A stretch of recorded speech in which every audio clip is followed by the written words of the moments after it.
नमस्कार मंडळी. आज आपण इथे पारंपरिक पद्धतीने वर्षभर टिकणारा कैरीचा छुंदा बनवतोय. त्याकरता मी इथे 2 कैरी स्वच्छ धुवून ती पूर्णपणे कोरडी करून घेतली. नंतर त्याची साल काढून मोठ्या किसणीने किसून घेतली. नंतर किसलेली कैरी वाटीने मोजून घेतली.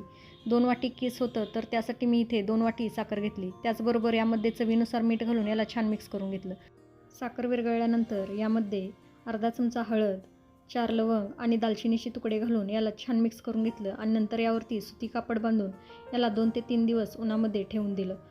प्रत्येक दिवशी याचं कापड सोडून आपल्याला हे हलवून घ्यायचं आहे आणि परत याला कापड बांधून याला उन्हात ठेवून द्यायचं आहे. 2 ते 3 दिवसानंतर याला आपल्याला चेक करायचं आहे. याचा 1 तारी पाक तयार झाला म्हणजे हे आपलं मिश्रण तयार झालं असं समजायचं आहे. नंतर यामध्ये आवडीनुसार मिरची पावडर, भाजलेली जिऱ्याची पावडर, थोडी हिंग घालून याला मिक्स करून घ्यायचं आहे आणि परत यावरती कापड बांधून हे परत 1 दिवस उन्हामध्ये ठेवून द्यायचं आहे.